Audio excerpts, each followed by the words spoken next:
দেহ মনে কত না শক্তি, কত না সাহস ছিল, কার ইঙ্গিতে সংসার সকলে শূন্যে মিলিয়া গেল। উঠি বসি হাঁটি করি ছুটাছুটি চলিয়াছে দিবানিশি, সে দেহ আজি মাটির সঙ্গে যাইতেছে যেন মিশি।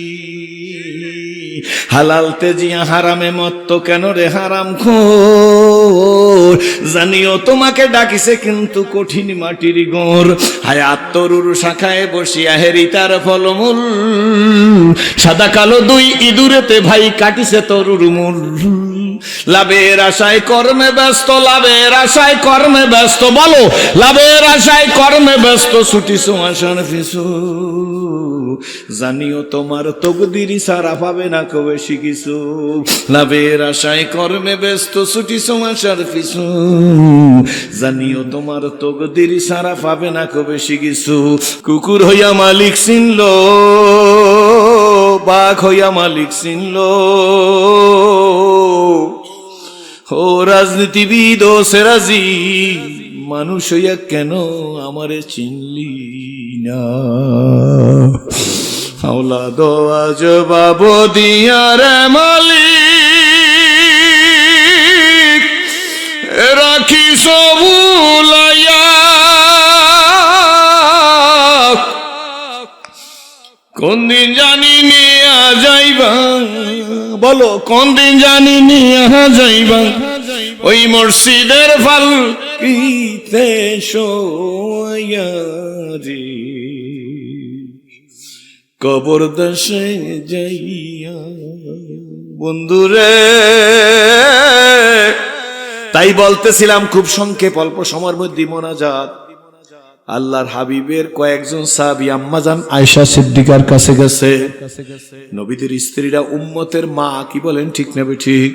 সাহাবীরা গিয়ে আম্মাজান আয়েশা সিদ্দিকের কাছে জিজ্ঞেস করে, মা জননী গো, আপনি তো নবীজির সাথে এক বিছানার মানুষ, আম্মাজান এক বিছানার মানুষ, আপনি তো নবীজি সম্পর্কে বেশি ভালো জানেন।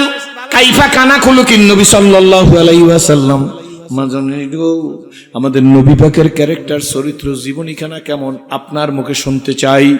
আম্মাজান ডাক দিয়ে বলে, ও বাবা সাহাবীরা, আফা তাকরাউন আল কোরআন, তোমরা কি কোরআন তাকরার করো না, তেলাওয়াত করো না? সাহাবীরা বলে, কলু বালা, জি মা, নাম, আমরা কোরআন তেলাওয়াত করি। আম্মাজান আয়েশা সিদ্দিকা ডাক দিল, ও সাহাবীরা গো, কোরআন শরীফ যা তোমাদের নবী পাকের ক্যারেক্টার, চরিত্র, জীবনী হুবহু তা। এ শশীভূষণের মানুষ, 30 পারা কোরআন শরীফ যা আমার নবীর 63 বছরের জিন্দেগি হুবহু তা। কোরআন শরীফের মধ্যে মাত্র 30 জন নবীর নাম আছে। কয়জন? কোরআন শরীফের মধ্যে মাত্র 30 জন নবীর নাম আছে। নবীর সংখ্যা 1,24,000, কি বলেন ঠিক না ঠিক? তাও 30 জন নবীর নাম বলেন না, মানুষ অনেক কম একসাথে, কি বলেন ঠিক না ঠিক? এ বন্ধু, এ ভাই, এ বাবা, এ মা, এ বোন, এ মেয়ে, এ ধনী, এ গরিব, এ কোটিপতি, এ লাখপতি, এ বিদ্যানে টাকা আলা বাড়ি আলাম, সার দোকানে বসে ফিল্ডিং মারো, 100 জন নবীর নাম বল, একসাথে 100 জন নবীর নাম বললে 10,000 টাকা পুরস্কার দেবো। আজকের আমি ঘোষণা দিয়ে দিলাম, যে বলতে পারবে 100 জন নবীর নাম এইখানে আজকের বলতে পারবে এখন মুখস্থ করিয়া, তার আমি 10,000 টাকা দিয়ে চলে যাবো আল্লাহর রহমতে। সমালোচনা করতে পারো, ইসলাম শেখো নাই, কি বলেন ঠিক নেবে ঠিক? এত সমালোচনা করতে পারো, বেতরের নামাজের দোয়া কোন তো সই করে অনেকে পড়তে পারো না, কিন্তু টুপি নিয়ে এত কষ্ট কেন? আল্লাহর হাবিব সম্পর্কে জিজ্ঞেস করেন। আম্মাজান ডাক দিয়ে বলে, তোমরা কি কোরআন তেলাওয়াত করো না? কোরআন শরীফ যা তোমাদের নবী পাকের ক্যারেক্টার হুবহু তা। আমার নবীর জন্ম থেকে ইন্তেকাল পর্যন্ত, তাই রিপিট আমি আবার বলি, আমার নবী মা আমেনার গর্ভ থেকে দুনিয়া আসছে, আর আম্মাজান আয়েশা সিদ্দিকার হুজরার মধ্যে দুনিয়া থেকে বিদায় হয়ে গেছে। এই 63 বছর, আর হিজরতের হইল 23 বছর, কি বলে 27 বছর। 63 আর 27 কত? 90। 63 বছর, আর হিজরতের দাও তো ধরতেই বুঝি, কি বলেন ঠিক নেবে ঠিক? ওইটা নাই ধরলেন তাইলে 63 বছর, কিন্তু হিজরত তো সত্য, কি বলেন ঠিক নেবে ঠিক? এই হুজুরের 63 বছরের জিন্দেগি যদি জন্ম থেকে ইন্তেকাল পর্যন্ত 1 সেকেন্ডের জিন্দেগি নবীর কাছে কোনো গোপন নাই, আমাদের কাছে স্পষ্ট, কি বলেন ঠিক নেবে ঠিক? এরপর সেই নবীর অবস্থা শোনো, অন্য ধর্মাবলম্বী আমি 5 তারিখের পরে জনসভায় দাঁড়ায় বলছিলাম, ও ভাইরা, যারা মানুষকে দুঃখে দুঃখে মারছো শুইনা নে, আমরা প্রতিশোধ নেওয়ার জাতি না। ফতে মক্কার পরে 10,000 কাফের, 10,000 সাহাবী নবীর সাথে কয় হাজার। এই সাউন্ড আগে যেরকম আসলে সেরকম করতে হবে, এখন পরিবর্তন করছেন কেন? আগে যেরকম আসলে ঠিক সেইভাবে থাকবে। আমার দিকে তাকান, এই তো সাউন্ড অন্যরকম হয়ে গেছে ভাই। কয় হাজার সাহাবী, কার সাথে? কার সাথে? ফতে মক্কা বিজয় হয়ে গেছে। আল্লাহু আকবার। কাবা ঘরের উপর কলেমার পতাকা উঠতেছে। সুবহানাল্লাহ। নৈকমরা ভোগে বিলাসের কাম্য ছিল শাহাদাতের, ভিখারির বেশে খলিফা যাদের, ভিখারির বেশে খলিফা যাদের, ভিখারির বেশে শাসন করিল আদা জাহান। তারা আজ ঘুমিয়ে বিবর, তাই বাহিরে বইছে ঝড় তুফান। ঘুমিয়ে কাজা করিলি ফজর, যখনও জাগিনি তখনও জোহর। হেলায় খেলায় কাটিল আসর, মাগরিবেতে শুনিয়া যান।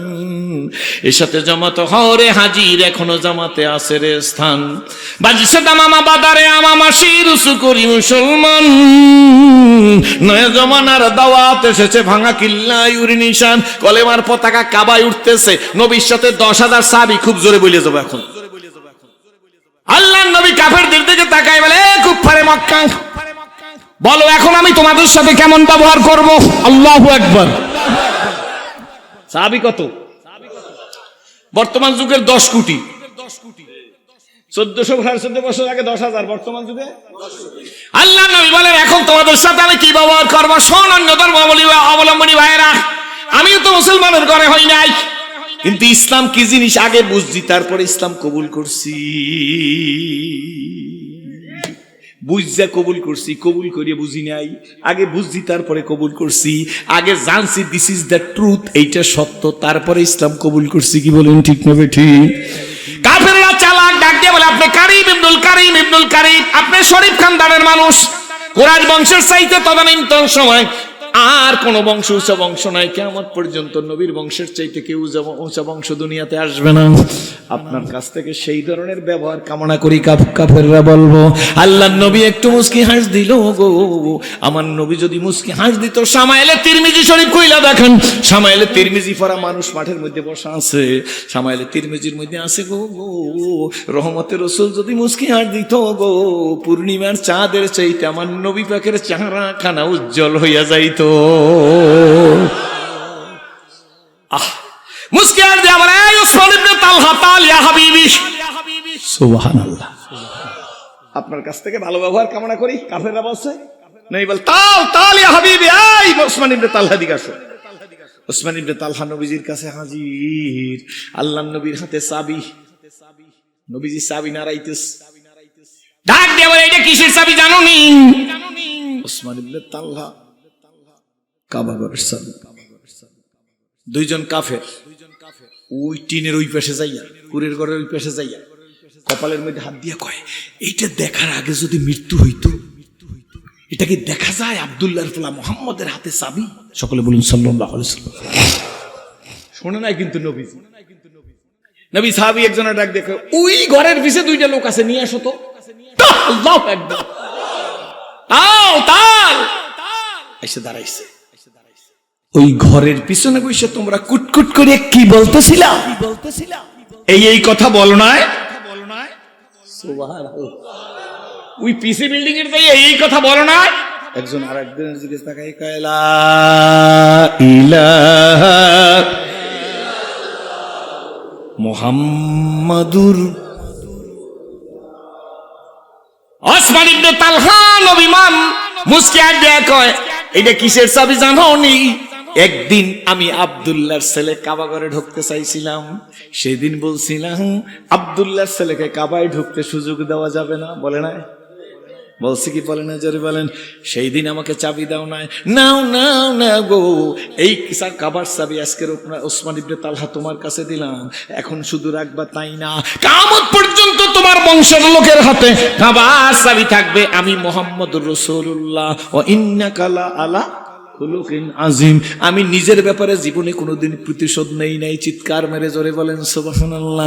বন্ধু গো, কথা গুছাই আসছি, সেই জন্য আল্লাহর কাছে ওয়াদা দেন, মালিক কই দিন দুনিয়ায় থাকবো জানি না, কখন আজরাইলের বাঁশি বাইজা উঠবে আমি জানি না। এ যুবকেরা, সোনামণিরা, আল্লাহ ওয়ালারা, আল্লাহ ভোলারা, যারা এখনো ইসলাম বিদ্বেষ হইয়া দূরে বৈশা আছো, বাবারে, বন্ধুরে, ভাইরে, আজকের জানুয়ারি মাসের কত তারিখ? আজকের 25 তারিখ, ডিসেম্বর মাসের 21 তারিখ। আমি কুড়িগ্রাম ইস্তেমায়, ধরলা নদীর কিনারে কুড়িগ্রামের ইস্তেমা, ঐতিহাসিক ইস্তেমা। এই ইস্তেমার মধ্যে আমি বয়ান করে দিয়েছি, সেখানে বইলে আসছি। পলগ্রান্ডের ওয়াজ যারা দেখছেন, আমি সেখানেও বয়ান করছি। এই বয়ানের মধ্যে আমি বইলে আসছিলাম, কুড়িগ্রামের এক যুবক, এই বছর না তার আগের বছর, আমি যখন গেট দিয়ে ঢুকতেছি, এক যুবক জড়াই ধরছে আমাকে, হুজুর আমারে চিনে না। বলে কেমনে চিনবো? আমি তো তোমার চিহ্নে রাখতে পারি নাই। হাজার হাজার মানুষ, লক্ষ জনতার ঢল, চরমনের অগ্রাণের মাহফিলে যেমন মানুষ হয়, কুড়িগ্রামের ঘুঘু মুন্সির মাজার বসিরউদ্দিন আহমেদ ঘুঘু মুন্সি, নাম শুনছেন নিজরে বলেন? কেমন বসিরউদ্দিন আহমেদ ঘুঘু মুন্সি জানেননি? নাম হইল মোহাম্মদ বসিরউদ্দিন আহমেদ, কিন্তু বুড়ো হয়ে গেছে রে। রাস্তা দিয়ে হাঁটে আর কয় ইল্লাল্লাহ ইল্লাল্লাহ ইল্লাল্লাহ। এই যে গুনগুন করে কয়, ছেলেরা কয় শুরু করলো, ঘুঘু ডাকে, ঘুঘু ডাকে, হইল ঘুঘু মুন্সি। 3 বার জায়গা পরিবর্তন হইছে রে। নদীর ভাঙায় 3 বার লাশ উঠাইছে, 3 বারই জিন্দা। হাসনাইনার কিনারে জামিয়া ইসলামিয়া ফজলুল করিম ফাউন্ডেশনের সামনে ঘুঘু মুন্সি ঘুমাইয়া আছে রে। খোদার কসম করিয়া বলি, ঘুঘু মুন্সির কবরের কাছে এইবারও দাঁড়াই বসি, ঘুঘু মুন্সি রে, তোমারে কে ঘুঘু মুন্সি বানাইলো? ইস্তেমার মধ্যে বলছিলাম, ও মানুষ, ঘুঘু মুন্সি করো। ঘুঘু মুন্সি রে কে ঘুঘু মুন্সি বানাইলে তারে চেননি? জীবন প্রভাতে মনের মালাতে গেঁথেছেন যত ফুল,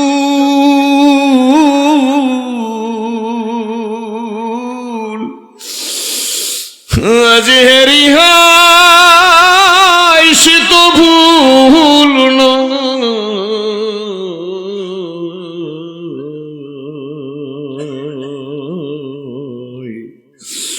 সবই যে মোর ভুল। একদিন বিয়ার সাজন সাজবো সবাই, কেউ কনে কেউ বোর, কেউ বা 2 দিন আগে সাজবো, কেউ বা 2 দিন পর। বাবা, কেউ বা যাবে আনতে কাপড় দোকানে বাজারে, যুবক, কেউ বা যাবে আনতে কাপড়, আব্বু, কেউ বা যাবে আনতে কাপড় দোকানে বাজারে।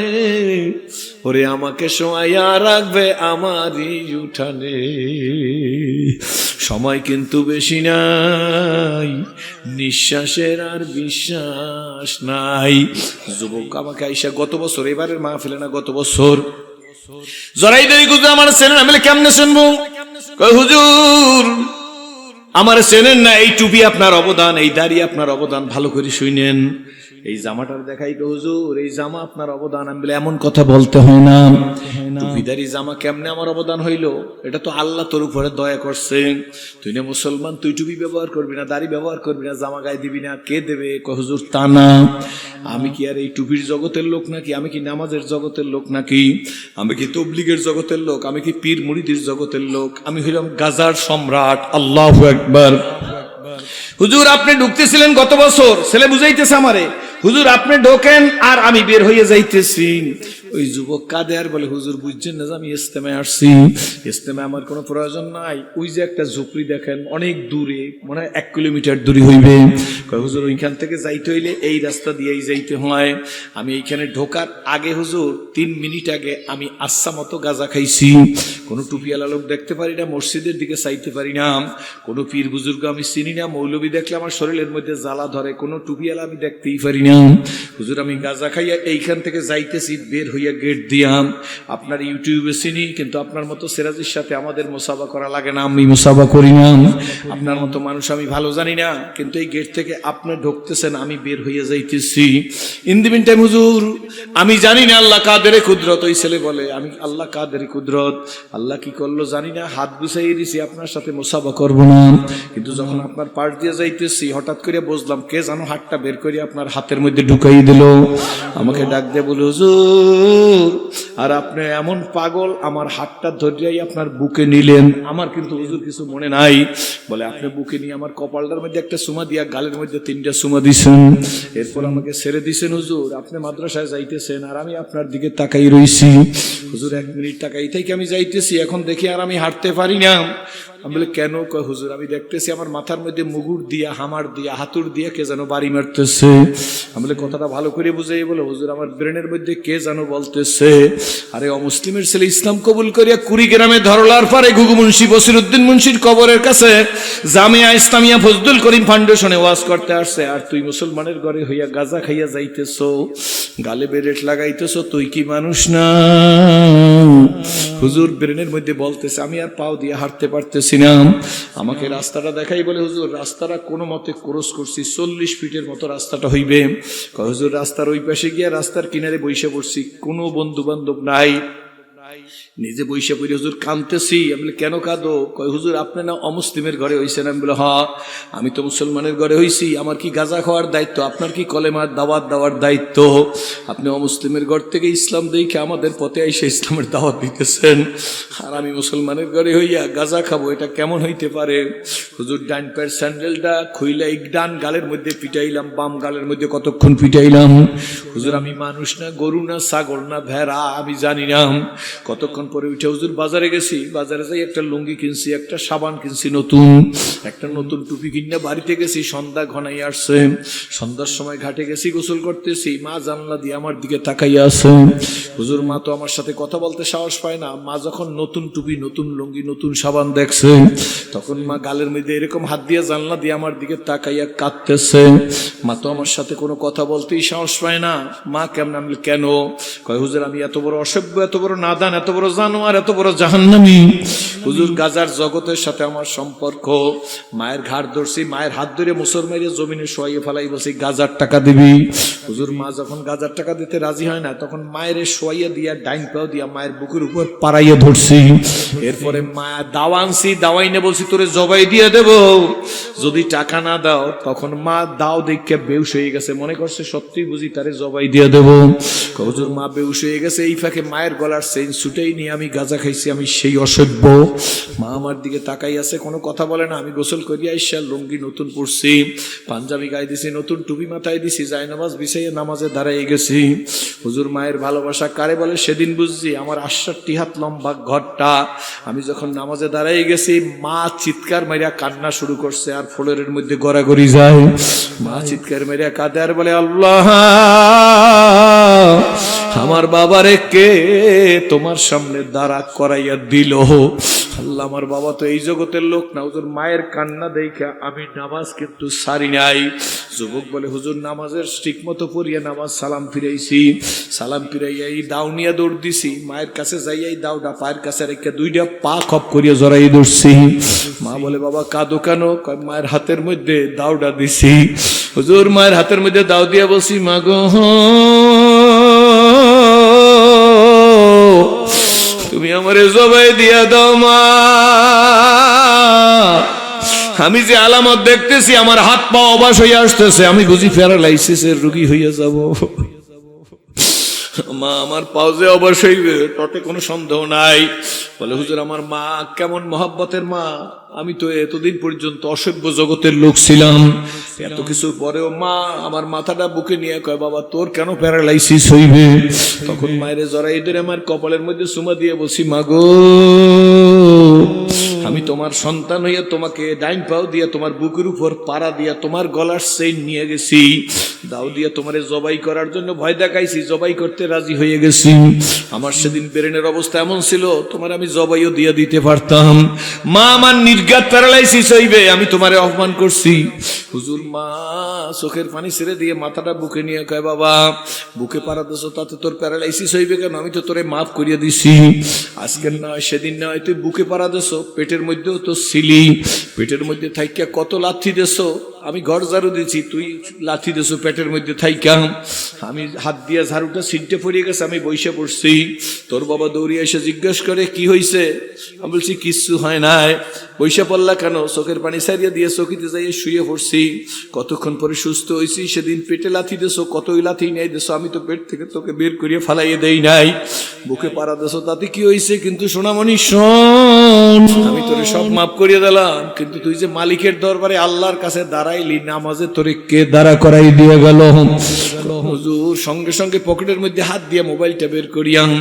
মারে সব দেখাই নাই, শুধু আপনার ছবিটা দেখাইছি। আমার বলা উচিত না, তারপরেও বলি। মাকে ছবি দেখাইছি, মা গো বরিশাল বিভাগের জালকাঠি জেলার নলছিটি থানার সেরাজি। মা আমারে পাগল বানাইয়া মালিকের সামনে দাঁড়া করাই দিয়ে গেছে। মা কয় কি হয়েছে? কয় মা তোর পরে বলবো। সংক্ষেপে মায় জানতে চাইছে, তখন আমি বলছি, মা গো মুসলিমের ছেলে ইসলাম কবুল করে সিরাজ হুজুরে আমাদের ধরলার পারে কুড়িগ্রামের ইসলামে আসছে। আমার গালের মধ্যে চুমা দিছে, কপালের মধ্যে চুমা দিছে। মা তখন আমার মাথার মধ্যে হাতুড় দিয়ে বাড়ি দিতে রয়েছে, আর কে জানো আমারে বলতেছে, সিরাজ হুজুরে তোর গালে চুমা দিছে, এরপর কি গালে ব্লেড লাগাবি? সিরাজ হুজুরে তোর কপালে চুমা দিছে, এরপর কি গাঁজা খাবি? মা কানে ধরে তওবা করছি, এই দেখো আমার গালের অবস্থা। কয় হুজুর, মা আমার গালের দিকে তাকাই কয়, কে তোরে মারছে? তোর গালের মধ্যে জালের মতো দাগ কি? কয় মা এটা জালের দাগ না, স্যান্ডেল দিয়া গালের মধ্যে পিটাইছি। মা বুকের গাইয়া হাতের মধ্যে গালের মধ্যে হাত লাড়ায় আর খায়, বাবা কেন কেন কেন পিটাইছো? তোরে কে পিটাইছে? ক মামলা করবো। কয় মা কেউ পিটাই নাই, নিজের হাত দিয়ে পিটাইছি। কেন পিটাইছো? কয় মা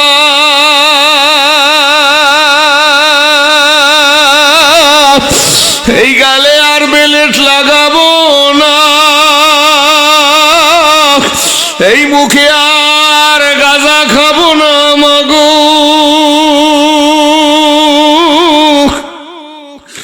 তুমি মাফ করিয়া দাও। হুজুর মা আমারে মাফ করিয়া দিয়েছে, আপনি মাফ করছেন নি? আমি বলি পাগল, গেটে তো ভিড় হয়ে গেছে, হাজার হাজার মানুষ। বলে এই পাগলামি করতে হয় না বাবা, তুমি আইসো জামিয়া ইসলামিয়া 3 তলায় আছি, ওয়াজের পরে আমি থাকবো না, আমি চলে যাবো, তুমি আইসা চা খাইয়া যাইও। এই কথা বলি ওরে সাইরিয়া দিছি। দেখে ওইখানে দাঁড়াইয়া নিজের কপালের উপর নিজে এরকম বাড়ি মারতেছে। ওর অবস্থা দেখে আমি আর চোখের পানি রাখতে পারি নাই। আমি জামিয়ার মধ্যে যাইতেছি আর নিজে নিজে বলি, মালিক আমার তো কোনো আমল নাই, যদি তোমার দাওয়াতের জন্য, তোমার মহব্বতের জন্য। বাবা মহব্বতই তো বুঝি না, কি বলেন ঠিক নেবে ঠিক? একটু পিয়ালা আর একটু পিয়ালার দেখতে পারে না, এক পীরের মুরিদ আর এক পীরের মুরিদের নামও নিতে চায় না। ও আমার সংগঠনের লোক না, এই জন্য তাকে ঘৃণা করি, কি বলেন ঠিক নেবে ঠিক? এইটা তো আমাদের আত্মঘাতী পরিকল্পনা। আমি নিজে নিজে বললাম, মাবুদ গো, আমি যদি আল্লাহ তোমার জন্য ওরে দাওয়াত দিয়ে থাকি, তাহলে আল্লাহ এই সুমা, এই কপালের সুমাই আদরকে উসিলা বানাইয়া আমার জন্য জাহান্নামের আগুন হারাম করে দিও। বন্ধুরে, বাবাজি রে, মুসলমানের যুবকেরা রে, আসলে মসজিদে আজান হয়, তুমি মসজিদের কিনার থেকে হাইটা যাও, তুমি যে মুসলমানের সন্তান তা তোমার মনেও পড়ে না। আর তোমার নবীর খবর জানুনি? আম্মাজান আয়েশা সিদ্দিকা আল্লাহ রাসূল একদিন হুজরার মধ্যে কথা বলতেছে, হঠাৎ করিয়া মসজিদে নববীতে বেলালে হাফসি আজান দিছে। বেলালে হাফসির আজান শুনে আল্লাহর হাবিব হাজর সারতে গেছেন। আল্লাহর হাবিব হাজর সাইডেই ফিরে আসছে, হুজরার মধ্য দিয়ে মসজিদে নববীর মেহরাবের মধ্যে যাইবে, মসজিদে নববীতে যাইবে, হুজুর গিয়ে নামাজ পড়াইবেন। হঠাৎ করে আমার দিকে মনোযোগ দেন, এদিক ওদিক তাকাইবেন না। হঠাৎ করে আম্মাজান আয়েশা সিদ্দিকার হুজরার মধ্যে নবীর শরীরের সাথে আম্মাজানের শরীরের একটু ধাক্কা লাগছে। একটু আগে কিন্তু আম্মাজান আয়েশা সিদ্দিকার সাথে আল্লাহর নবী কথা বলতেছিল, কিন্তু এই অবস্থা আল্লাহর নবী ডাক দিয়ে বলে, কে, কার শরীরে আমার ধাক্কা লাগলো? আম্মাজান ডাক দিয়ে বলে, আমি আপনার স্ত্রী, আমি আপনার স্ত্রী। এ যুবক বুঝো, বুঝো সোনামণি, বুঝো সোনামণি, বুঝো, তুই যদি পাও ধরলে বোঝো, তাইলে আমি পাও ধরতে রাজি আছি আল্লাহর ফজল ও করমে। আমি দ্বীনের খাতির, ইসলামের খাতির একজন সুইপার ট্যাঙ্কি পরিষ্কার করে, তার পাও ধরতে বললে আমি পাও ধরতে রাজি আছি। আল্লাহর ফজলে আমি বুঝা ফেলাইছি ইসলামে কত মজা, আল্লাহরে বললে কত সাজা।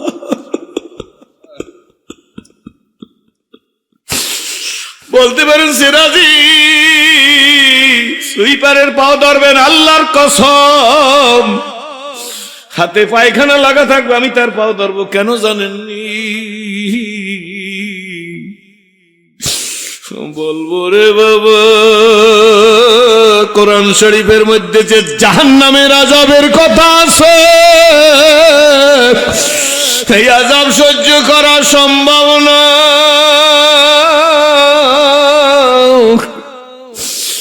যুবক, আমার নবী ডাক দিয়ে বলে, কে? বলে আমি আপনার স্ত্রী, আমি আপনার স্ত্রী। আল্লাহ নবী ডাক দিয়ে বলে, আমার স্ত্রী আবার কে? ডাক আমি আয়েশা, আমি আয়েশা, আমি আয়েশা। আল্লাহ নবী বলে, আয়েশা আবার কে? আল্লাহু আকবার। আম্মাজান ঘাবড়ে গেছে, আল্লাহ নবী এমন কেন? বলে আমি স্ত্রীকে চেনে না, আমি আয়েশারে চেনে না। আম্মাজান ডাক দিয়ে বলে, আমি আবু বকর সিদ্দিকের মেয়ে, আমি আবু বকর সিদ্দিকের মেয়ে। আল্লাহ নবী দিব্যি বলে, আবু বকর আবার কে? এই কথা বলিয়ে নামাজ পড়াইতে গেছেন। নামাজ পড়াইয়ে যখন হুজরার মধ্যে ঢুকছেন, দেখে আম্মাজান আয়েশা সিদ্দিকা ফ্লোরে বইসা বইসা কাঁদতেছেন। রহমতের রাসূলের রহমতি হাতটা দিয়ে আম্মাজানের গালের উপর দিয়ে বলে, আয়েশা গো, এইভাবে বিনয়ী বিনয়ী কাঁদো, কি হইছে? আমি তোমাকে কষ্ট দিছি নাকি?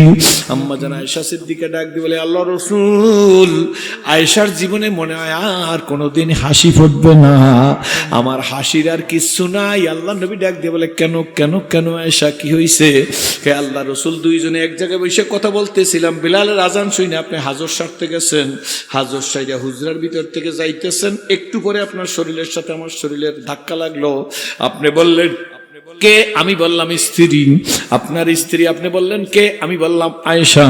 আপনি বললেন স্ত্রী কেডা? আমি বললাম আয়েশা। আয়েশা? আপনি বলেন আয়েশা আবার কেডা? আমি বললাম আবু বকর সিদ্দিকের মেয়ে। আপনি বললেন আবু বকর সিদ্দিক আবার কেডা? এ আল্লাহ রাসূল, স্ত্রীকে চেনেন না, কোনো দুঃখ রাখলাম না। আয়েশারে চেনেন না, তাতেও কোনো দুঃখ রাখলাম না।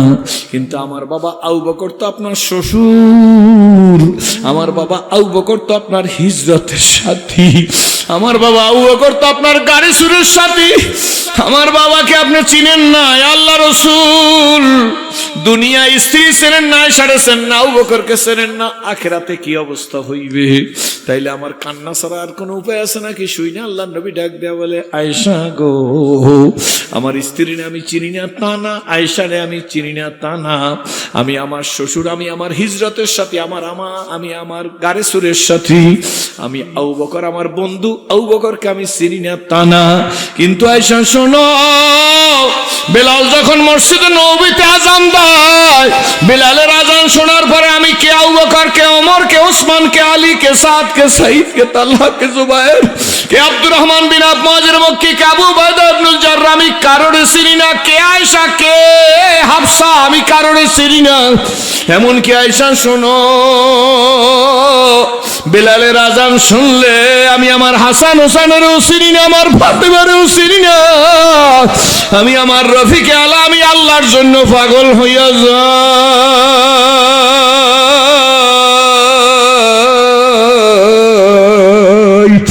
আমার যুবক ভাই বন্ধু,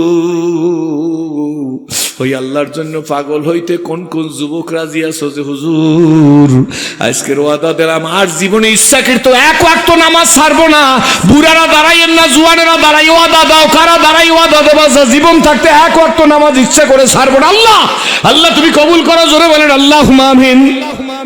আল্লাহ আমার সোনা ভাইদেরকে, আমার সোনার সন্তানদের তুমি কবুল করে নাও। সম্মানিত ওলামা ইকরাম, আমার আর শ্রদ্ধা মুফতি সাহেব হুজুর এদের জন্য দোয়া করেন। মাঠে যত ওলামা ইকরাম আছেন সবাই দোয়া করেন। আল্লাহ আমার সন্তান, আমার ছোট ভাই, আমার বন্ধু, ভাই তোরাই তো আমার ভাই, কি বলেন ঠিক না বেঠিক? বসো। 40 বছরের মধ্যে ঘরের দরজায় যাইয়া মা বইলা ডাক দিতে পারি নাই। শোন, বলি না পুরান কথা, 40 বছরের মধ্যে ঘরের দরজায় যাইয়া আব্বু বইলা ডাক দিবার পারি নাই। আজকের আপনাদের কাছে বলতে চাই, যারা দাঁড়াইছে, আল্লাহ তুমি আমার এই ভাইদেরকে, সন্তানদেরকে, বন্ধুদেরকে, ছোট ভাইদেরকে, বড় ভাইদেরকে আল্লাহ তুমি হাদিয়ে মাহাদি হিসাবে কবুল করিয়া নিও, বেকারত্বের অভিশাপ থেকে মুক্তি দিয়া দিও।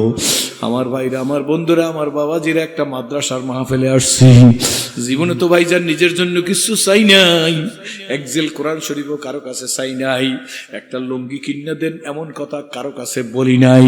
যা বলার মালিকের সাথে বলছি, খোদার কসম করে বলি, শোনো বন্ধু, যা চাওয়ার আল্লাহর কাছে চাইছি, আর গরি দেনে কত তো ইয়ার হায়, সোনা মাঙ্গে উসে তু বেজার হায়। যা চাওয়ার তা তো পাইছি ভাইজান, তা পাই নাই। যা চাইছি তার চাইতে আমার মালিক আমাকে বেশি দিয়া দিছে। এই আবেগময় মুহূর্তে বিবেকের তাড়নায় আব্বু, এই মাদ্রাসার সার্বিক শিক্ষক ছাত্র কমিটি আপনাদের ব্যবহার দেখেন সত্যিকার অর্থে মুগ্ধ। আমি আর মুফতি সাহেবকে ওয়াদা দিয়ে গেলাম, এই কমিটির ব্যবহারে আমি মুগ্ধ। যদি ওনারা আমাকে কোনোদিন স্মরণ করে, আর যদি আমার রিজিক থাকে, কথাবার্তা যদি ওনাদের ভালোবাসা ঠিক থাকে, তাইলে আল্লাহর ফজলে ওনারা দাওয়াত দিলে এই মাহফিলটার অগ্রাধিকার দিব। যে সমস্ত ওলামা ইকরাম আমাকে ভালোবাসছে, যে সমস্ত মাদ্রাসার তালবে ইলমদের ব্যবহার দেখছি, শিক্ষক প্রতিষ্ঠাতার ব্যবহার দেখছি, সম্মানিত অতিথিদের ব্যবহারে আমি মুগ্ধ। আমি আপনাদের কোনোদিন ভুলবো না। আপনাদের কাছে বলি, আপনারা আমাকে বলতে পারবেন না। আপনারা, আমি যেদিন মরিয়া যাব আপনারা জানবেন, কিন্তু হয়তো যাইতে পারবেন না। যাইতে বলি না, কিন্তু যে যেখানে শুনবেন এতটুক বইলেন, সেরাজি তো আমাদেরই ভাই বানাইছে, আমাদেরই বাবা বানাইছে। সেরাজির তো নিজের বাপ মা দোয়া করার কেউ নেই।